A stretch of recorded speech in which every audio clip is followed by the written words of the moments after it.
Mock drill का बहाना देके उनको आधी रात में भाई सीधे छाती पर वार किया। ये अपने आप में बहुत बड़ा कदम उठाया माननीय प्रधानमंत्री नरेंद्र मोदी ने। लेकिन जो ये एयर स्ट्राइक की है उसमें मुझे कुछ चीज़ें पता चलती हैं कि पाकिस्तान के पास जो made in China air defence system है वो तो काम नहीं करता है, और उनके पास में ऐसे लोग नहीं हैं, ऐसे सैनिक नहीं हैं जो कि हमारी सेना का मुकाबला कर सकें। ये प्लानिंग मेरे ख्याल से जिस दिन से पहलगाम अटैक हुआ उसके बाद ये नहीं हुआ कि भारत ने मूर्खों की तरह उस अगले दिन ही हमला कर दिया। पूरी एक स्ट्रैटेजिक मूव है ये। अगर तुम एक मारोगे तो हम इतना मारेंगे कि तुम्हारा पूरा खानदान पुश्तें तुम्हारी सारी मिट जाएंगी। प्रधानमंत्री मोदी जी का टाइम है, मैं तो सिर्फ यही बोलूँगी कि पाकिस्तान वाले सतर्क हो जाएं, क्योंकि कुछ भी करेंगे तो डबल अटैक मिलेगा। सीधी सी बात है, आप एक करोगे तो चार पाओगे। हमने उन्हीं के घर के अंदर जाके अच्छा सा हमला किया, जिससे कि हमारे पूरे देशवासियों में एक उम्मीद है कि हाँ, हम ऐसे नहीं है कि अगर हमारे पे कोई हमला कर दे, कुछ ऐसी हरकतें कर दे तो हम शांत बैठ जाएंगे। पाकिस्तान ये बोल रहा है कि नहीं, कुछ इसमें कुछ जो आम जनता है वो भी निशाने में आई, तो हमें नहीं लगता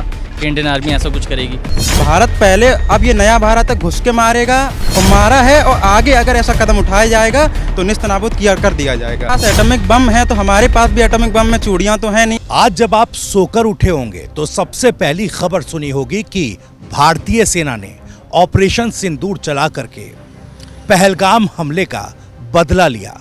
आपने सुना होगा कि इस अटैक में 100 से ज्यादा आतंकी मार दिए गए।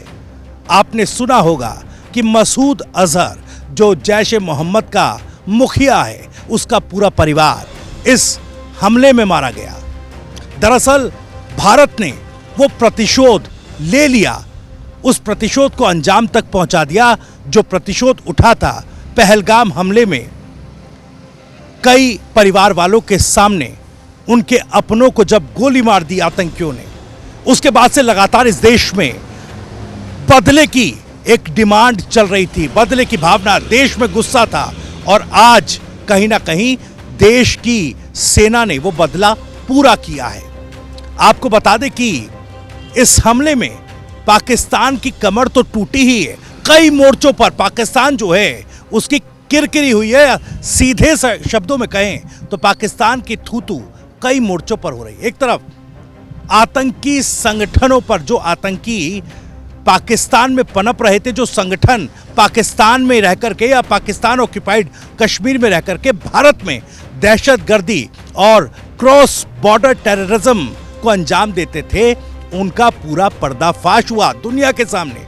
दूसरा, पाकिस्तान का एयर डिफेंस सिस्टम भी फेल हो गया। एक बार फिर से आपको याद होगा ब्रह्मोस मिसाइल जो भारत की तरफ से कहा गया था, कुछ समय पहले मिसफायर हुई थी पाकिस्तान के मियां चानू इलाके में, वो जाकर गिरी थी। तब उसे एक गलती तो बताया गया था, लेकिन उस वक्त भी पाकिस्तान के एयर डिफेंस सिस्टम पर सवाल उठे थे, और एक बार फिर से अब पाकिस्तान के एयर डिफेंस सिस्टम पर सवाल उठ रहे। लेकिन अभी जब भारतीय सेना ने बदला लिया है तो स्ट्रैटेजिकली इस हमले के बाद 24 घंटे काफी क्रूशियल माने जा रहे हैं। सवाल उठ रहे हैं कि भाई क्या पाकिस्तान इस पर रिटेलिएट करेगा या चुपचाप हाथ पे हाथ धरा बैठा रहेगा। ये तमाम सवाल हैं, क्रूशियल भी हैं भारत के लिए। लेकिन भारत में, इस देश में जनता क्या सोच रही है, इस पर करेंगे चर्चा। कुछ लोग मेरे साथ मौजूद हैं, मैं उनसे बातचीत करता हूं। मेरे साथ यहाँ पर कुछ लोग हैं। आपका नाम क्या है? मेरा नाम शुभम आर्य है। शुभम, बताइए, जब आज सुबह खबर सुनी आपने कि भाई सेना ने एक जॉइंट ऑपरेशन चलाकर, तीनों सेनाओं ने वो जॉइंट ऑपरेशन किया, और कई ठिकाने जो पाकिस्तान में भी और पीओके में भी, इससे पहले जब एयर स्ट्राइक हुई तब पीओके में स्पेसिफिकली हमने टारगेट किया, लेकिन अब तो पाकिस्तान में घुसकर पाकिस्तान में जाके जो 9 जगह हमने स्ट्राइक्स की वो बहुत अच्छा हुआ, क्योंकि पहलगाम में जो भी इंडिया के साथ या इंडिया के सिटीजन्स के साथ जो हुआ तो वो बहुत ही दुखदायक था। तो इस जो इंडिया ने जो पे बैक किया, जो रिप्लाई दिया पाकिस्तान को, वो तो बहुत अच्छा था। उससे हम लोगों को भी बहुत अच्छा हुआ, हम लोगों को भी थोड़ा वो लगा, जो ऑपरेशन सिंदूर किया, हम लोगों का भी थोड़ा मोटिवेशन हुआ है कि चलो हमें इंडियन आर्मी पे, अपनी इंडियन आर्मी पे इतना भरोसा है कि वो ज़रूर पे बैक करेगी। तो हमारे लिए तो बहुत अच्छी बात है, खुशी की बात है ये कि इंडिया ने ऐसे किया। और जाहिर सी बात है, अब इंडियन हैं तो जाहिर सी बात है टेररिस्ट को ही अटैक करेंगे। और लेकिन जो पाकिस्तान ये बोल रहा है कि नहीं, कुछ इसमें कुछ जो आम जनता है वो भी निशाने में आई, तो हमें नहीं लगता कि इंडियन आर्मी ऐसा कुछ करेगी, वो सीधा टेररिस्ट पे ही अटैक करेगी। तो बिल्कुल टेररिस्ट पर ये देखिए, आज जब प्रेस ब्रीफिंग की और जिसमें विदेश सचिव जो हैं विक्रम मिस्त्री वो भी शामिल थे, और खास बात ये रही कि इस प्रेस ब्रीफिंग में दो महिला सैन्य अधिकारी, एक कर्नल सोफिया कुरैशी और दूसरी विंग कमांडर व्योमिका सिंह। क्योंकि पहलगाम में क्या हुआ, पहलगाम में जो कपल्स वहां पर गए थे, महिलाओं के सामने उनके पतियों को सर पे गोली मार दी गई। तो एक तमाचा है कि देखिए, जिसमें आप डर, जिन आंखों में डर बैठा रहे हैं, वही आंखें आप देखिए किस तरीके से आपको अंगारे भेज रही हैं। अगर हमें मौका मिलता तो हम भी यही करते। हमें भी चाहिए, अगर हमें भी मौका मिलेगा तो हम भी यही करेंगे जो उधर से हमारे साथ हुआ। हम ऐसे ही पे बैक करना चाहिए। बहुत अच्छा है इंडियन आर्मी ने, बहुत आपका नाम क्या है? जी, मेरा नाम ऋषभ उपाध्याय है। ऋषभ उपाध्याय। ऋषभ, बताइए जरा, क्योंकि कल ये कहा जा रहा था कि मॉक ड्रिल होगी आज, और सबको ये देख रहा था कि मॉक ड्रिल किस तरीके से होगी। देश में कई जगहों पर सायरन बजेंगे और ब्लैकआउट, जिस तरीके से एक वॉर प्रैक्टिस की जाती है, किस तरीके से अगर कोई हवाई हमला होता है भारत में तो उससे किस तरीके से बचा जाएगा, क्या डूज एंड डोंट्स होंगे, वो सब बताए जाएंगे। लेकिन ये तो खेल हो गया। जी, हम लोग का भी यही सोचना था कि जो जैसे कल होम मिनिस्ट्री से अब वो आया था, संकेत आया था कि आज 7 मई को हमारी मॉक ड्रिल होनी थी। हम लोगों को भी यही लगा था कि भारत पहले मॉक ड्रिल करेगा, सिटीजनशिप को अवेयर कराएगा कि वॉर के हालात में हमको कैसे बचना है, अपने आसपास की चीज़ों को कैसे सुरक्षित करना, अपने आप को कैसे सुरक्षित रखना है, अपने आसपास के लोगों को कैसे सुरक्षित रखना है। उसके बाद ही कुछ भारत एक्शन लेने वाला था जो हमने सोच रखा था। बट ये एक अपने आप में बहुत बड़ी भूमिका है कि मॉक ड्रिल का बहाना देके उनको आधी रात में भाई सीधे छाती पर वार किया। ये अपने आप में बहुत बड़ा कदम उठाया माननीय प्रधानमंत्री नरेंद्र मोदी ने। हम उनके साथ हैं और ये एक अच्छा संकेत है कि आगे से पाकिस्तान ऐसा कुछ करने से पहले समझ ले कि भारत को छेड़ना अपने आप में एक बहुत बड़ी बात है। भारत पहले, अब ये नया भारत है, घुस के मारेगा, वो नहीं है कि भाई जो हो गया अब घुस के मारेगा, और मारा है और आगे अगर ऐसा कदम उठाया जाएगा तो निस्तनाबूद किया कर दिया जाएगा। बिल्कुल, अभी पाकिस्तान जब तनातनी चल रही थी पहलगाम अटैक के बाद, तो ऐसा लग रहा था बार बार, क्योंकि गीदड़ भभकी पाकिस्तान दे रहा था कि देखिए हमारे पास एटम बॉम्ब्स हैं, और नंबर्स बता रहे थे। उनके पास एटॉमिक बम है तो हमारे पास भी एटॉमिक बम में चूड़ियाँ तो हैं नहीं। अगर तुम एक मारोगे तो हम इतना मारेंगे कि तुम्हारा पूरा खानदान, पुश्तें, तुम्हारी सारी मिट जाएंगी। तो कुछ भी करने से पहले ये सोच लेना, भारत अपने आप में एक बहुत बड़ा शक्तिशाली देश है। आज पंगा लेना भारत से तुम्हें हानिकारक पड़ा है और आगे पड़ता रहेगा। मैं प्रधानमंत्री नरेंद्र मोदी से उनका वो है कि उन्होंने जो कदम उठाया बहुत अच्छा किया। हमारे जो महिलाओं को बोला गया था कि जाके मोदी को बताओ, मोदी को बताया है और बताने के बाद का अंजाम तो हम सबों के सामने है। और मैं चाहता हूं कि कुछ ये अच्छा था, इससे और भी बड़ा हो सकता था। जो कहा गया था आतंकियों की तरफ से उस ब्रूटल अटैक में कि जाकर मोदी को बता देना, तो मोदी ने भी बता दिया और देश ने भी बता दिया। आपका नाम क्या है भाई साहब? मेरा नाम शैलज है।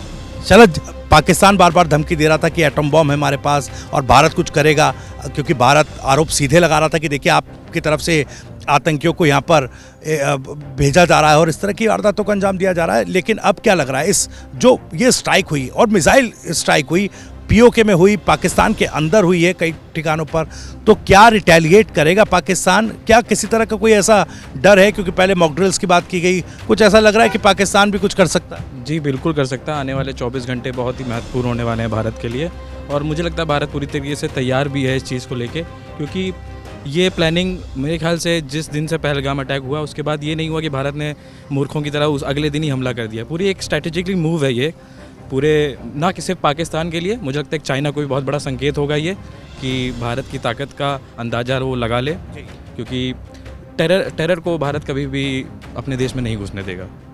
और ये चाइना के लिए भी संकेत है, बाकी दुनिया के लिए भी संकेत है। मैं कुछ और लोगों से कहूँगा आप लोग भी आ जाइए, क्योंकि देखिए किस तरीके से जब भारतीय मिसाइल, चाहे स्कैल्प मिसाइलें हों, हैमर मिसाइलें हों, ब्रह्मोस हो, पिनाका मिसाइल हो, 9 अलग अलग ठिकानों पर जो आतंकी ठिकाने पाकिस्तान और पीओके में थे वहां जाकर गिरी, तो air defence system HQ-9 air defence system जो चाइना से खरीदा पाकिस्तान ने, वो पूरी तरह से फेल हुआ वहां पर। तो एक बार फिर एयर डिफेंस की और पाकिस्तान के डिफेंस की तो पूरी तरीके से एक पोल खुल गई है। फिलहाल कुछ और लोग हैं, उनसे बात करते हैं। आपका नाम क्या है? अमन।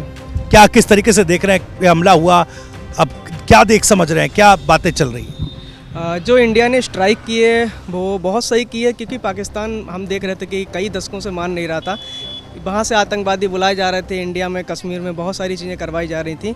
लेकिन जो ये एयर स्ट्राइक की है उसमें मुझे कुछ चीज़ें पता चलती हैं कि पाकिस्तान के पास जो made in China air defence system है वो तो काम नहीं करता है, और उनके पास में ऐसे लोग नहीं हैं, ऐसे सैनिक नहीं हैं जो कि हमारी सेना का मुकाबला कर सकें। इसीलिए इंडिया ने जो ये कदम उठाया है, ये कदम और भी बड़ा हो सकता था। जैसे 9 जगह पे स्ट्राइक की है, ये 20 जगह भी हो सकती थी, लेकिन सही है, अभी के लिए इतना ठीक है। उनका पानी हमने बंद कर लिया है, और पाकिस्तान को अगर हम ऐसे प्यासा मार देंगे तो शायद आने वाले टाइम में वो इस तरीके की हरकतें ना करें। आपको लग रहा है कि पाकिस्तान जो धमकी दे रहा था कि देखिए अगर भारत कुछ करेगा तो हम रिटेलिएट करेंगे, हम जवाब देंगे, लग रहा है पाकिस्तान की तरफ से कोई एक्शन लिया जाएगा? मुझे लगता है पाकिस्तान की तरफ से एक्शन नहीं लिया जाएगा, क्योंकि उनकी इकोनॉमिक कंडीशंस तो अभी बिल्कुल बेकार हैं, और पूरी दुनिया उनको बिल्कुल भी सपोर्ट नहीं कर रही है। अगर देखे जाए रसिया, अमेरिका या फिर कोई भी बड़ी बड़ी कंट्रीज़, पूरा यूरोप देख लीजिए, तो वो उनको सपोर्ट नहीं कर रहे हैं। तो मुझे लगता है कि पाकिस्तान सिर्फ ये धमकाएगा लेकिन कुछ करेगा नहीं। पाकिस्तान सिर्फ गीदड़ भपकी देगा, लेकिन वाकई 24 घंटे जो हैं वो काफ़ी ज़्यादा क्रूशल हैं स्ट्रैटेजिकली। लेकिन भारत ने साफ कहा, विदेश सचिव और जब सैन्य अधिकारियों ने प्रेस कॉन्फ्रेंस की और इसकी जानकारी दी तो उन्होंने साफ ये बताया कि पाकिस्तान किसी भी तरह की हरकत इसमें करता है तो फिर उनको छोड़ा नहीं जाएगा। कुछ और लोग हैं, उनसे बात करते हैं। आपका नाम क्या है? सर मेरा नाम अंजलि तिवारी है। अंजलि, अभी जो ये अटैक हुआ, सुबह उठते ही खबर मिली होगी, इस पर क्या राय है आपकी? देखिए सर, ये जो अभी का टाइम चल रहा है ना, प्रधानमंत्री मोदी जी का टाइम है। मैं तो सिर्फ यही बोलूँगी कि पाकिस्तान वाले सतर्क हो जाएं, क्योंकि कुछ भी करेंगे तो डबल अटैक मिलेगा, सीधी सी बात है। आप एक करोगे तो 4 पाओगे। बस मैं ज़्यादा कुछ नहीं बोलना चाहूँगी। मैं ऑपरेशन सिंदूर रखा गया इसका नाम, चूँकि पहलगाम में जिस तरीके से हमला आतंकी हुआ था, वहाँ पर जो औरतें थी उनके पतियों को गोली मार दी गई, तो कहीं ना कहीं ये कहा कि भाई देखिए इसका सिंदूर ऑपरेशन रखते हैं। और जो आज प्रेस ब्रीफिंग हुई, महिला सैन्य अधिकारी 2 वहाँ पर आई, बड़े मैसेज भी देने की कोशिश की गई थी एक तरीके से देखा जाए। देखिए सर, सीधी सी बात है, आपने भी देखा होगा कि शादी हुए उसका ज़्यादा टाइम नहीं हुआ था हमारे, मतलब एक बहुत अफसोस की बात है। लेकिन कहीं ना कहीं ये भी लगता है कि हमें न्याय भी मिलेगा, बिकॉज़ कि हमारे जो प्रधानमंत्री जी हैं उनके कारनामों से मुझे लगता है कि पाकिस्तान को सबक अच्छी मिलेगी। आगे ऐसा कुछ भी करने से पहले उनको 1000 बार सोचना पड़ेगा, सीधी सी बात है। बस मैं तो यही कहूँगी, इससे ज़्यादा मैं नहीं। आपको नहीं लगता कि बार बार स्ट्रैटेजिकली पाकिस्तान जो है वो फंस जाता है? एयर स्ट्राइक जब बालाकोट की हुई तब भी, अब देखिए कल से कहा जा रहा था कि भाई यहाँ पर तो पूरे देश भर में जो है सायरन बजेंगे, वॉर सायरन बजेंगे, एक वो प्रैक्टिस कराई जाएगी जो होता है, और कहीं ना कहीं मॉक ड्रिल जिसे कह रहे थे कि मॉक ड्रिल अलग अलग जगहों पर कराई जाएंगी ताकि किसी भी तरह की इस तरह की स्थिति बने तो उससे निपटा जा सके। लेकिन उसी के बीच ये इतना बड़ा खेल हो गया।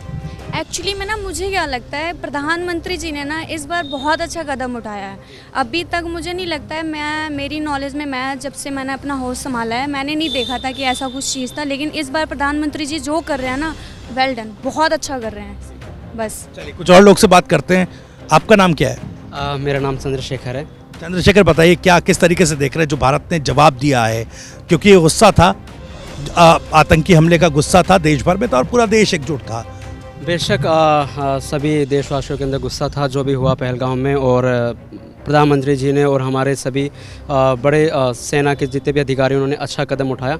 साथ हमें एक ऐसा भी निर्णय लेना था जो कि सही भी हो और आतंकवादियों को एक उनकी जगह भी दिखाए। हमने उन्हीं के घर के अंदर जाके अच्छा सा हमला किया, जिससे कि हमारे पूरे देशवासियों में एक उम्मीद है कि हाँ, हम ऐसे नहीं है कि अगर हमारे पे कोई हमला कर दे, कुछ ऐसी हरकतें कर दे तो हम शांत बैठ जाएंगे। उसका हमने करारा जवाब दिया, और ये एक सिर्फ पाकिस्तान के आतंकवादियों के नहीं, किसी भी आतंकवादियों को, कि जहाँ पे अगर भारत के अंदर इस प्रकार की नज़रें उठा के किसी ने कोशिश भी करने की कोशिश करी तो इसी प्रकार का अंजाम दिया जाएगा उन्हें।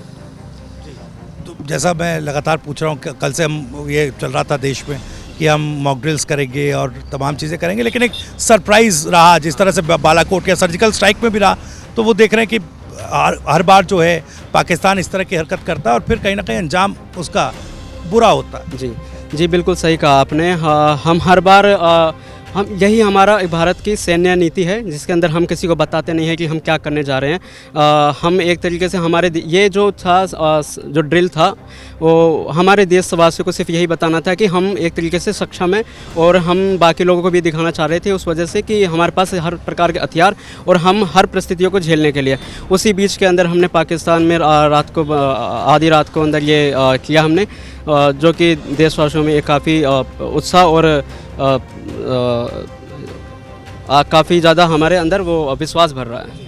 आपका भाई साहब, आपका नाम क्या है? हिमांशु। हिमांशु बताइएगा, क्योंकि देखिए पूरा हमला हुआ, वेल कैलिब्रेटेड, वेल कोऑर्डिनेटेड, ये पूरा अटैक प्लान किया गया, किस तरीके से तीनों सेनाएं मिलकर वो कार्रवाई इसमें कर रही थी और बिना किसी नुकसान के, किसी तरह के नुकसान के पूरा अटैक किया गया। लेकिन अब पाकिस्तान प्रोपेगेंडा चला रहा है, वो पुराने जो ट्रेनिंग के एयरक्राफ्ट्स हैं जो क्रैश हुए भारत में, उनकी फ़ोटोज़ पुराने निकाल करके ये बताने की सोशल मीडिया पर कोशिश कर रहा है कि भाई देखिए हमने 3 रफ़ाइल गिरा दिए हैं, ये तमाम चीज़ें कर दी हैं। इस पर आप क्या कहें? इस पे आई थिंक ये ट्विटर पे पहले ही मतलब एक्स पे ऑलरेडी हो चुका है ये विवाद की। ये पहले पुरानी इमेजेस थी जो कि DNN से ली गई हैं और अब वो उनके ऑफिशियल चैनल पे जा रही हैं, पोस्ट की जा रही हैं। तो आई गेस आजकल यूथ इतना है, वेरीफाइड खुद ही कर लेता है, तो सोशल मीडिया के थ्रू उन्होंने पहले ही वेरीफाइड करके ऑलरेडी दिखा चुके हैं दोनों इमेजेस कंपेयर करके कि ये DNA की थी पहली इमेज 2024 की और आज ये पोस्ट हुई है।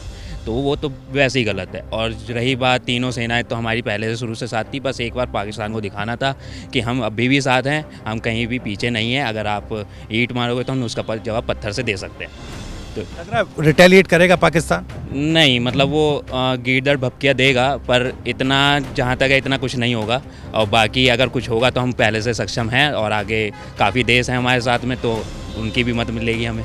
कई बार तो पाकिस्तान ये कहता है कि भारत की जो इंटेग्रिटी है उसको चैलेंज करने के लिए कहता है कि भाई देखिए हमारे पास ऐसे 1-1 किलो के पाव किलो के एटम बॉम्ब है कि हम मुस्लिमों को छोड़ करके, मुस्लिम समाज को भारत में छोड़ करके हिंदुओं पर एटम बॉम्ब मार देंगे। हाँ, तो अभी इसका भी सोशल मीडिया पे कंपैरिजन आया था कि किसकी सेना किसके पास कितने हथियार हैं। तो आई थिंक हमारे पास सेना के भी जो है वायुसेना, थल सेना और जो भी दूसरी सेना है उनकी उसकी तादाद हम मतलब पाकिस्तान की कम ही है, हमारी ज़्यादा है। तो उसमें तो पाकिस्तान तो वैसे ही पीछे है। होंगे उनके पास एटॉमिक बम 1-2 ज़्यादा, तो उससे फ़र्क नहीं पड़ता। अभी जो इसका अनुमान आया उसमें भारत एटॉमिक पावर में भी ज़्यादा है, एटम बॉम्ब भारत के पास ज़्यादा है। खैर, बहुत बहुत शुक्रिया। तो फिलहाल पाकिस्तान की तरफ से क्या एक्शन होगा या नहीं होगा, इस पर सबकी नज़रें टिकी हुई हैं। भारत में तमाम जो सेनाएं हैं, तमाम सिक्योरिटी फोर्सेस हैं, अलर्ट पर हैं। कई फ्लाइट्स जो हैं उनको रद्द किया गया है, कई एयरपोर्ट्स को बंद रखा गया है और कहीं ना कहीं सबकी निगाहें टिकी हुई हैं पाकिस्तान के एक्शन पर। लेकिन पाकिस्तान क्या वाकई रिटेलिएट करेगा? क्योंकि पहले ही पाकिस्तान की फजीयत कई मोर्चों पर हो चुकी है। एक तरफ आतंकियों को किस तरीके से वो देश में पनाह देता है, ये आज प्रेस ब्रीफिंग में विदेश मंत्रालय की खुले तौर पर भारत के साथ साथ पूरे वर्ल्ड को दिखाई गई है। और साथ ही किस तरीके से पाकिस्तान की जो सैन्य क्षमता है, जो डिफेंस पावर है, वो कितनी कमज़ोर है, इसकी भी पोल खुल गई।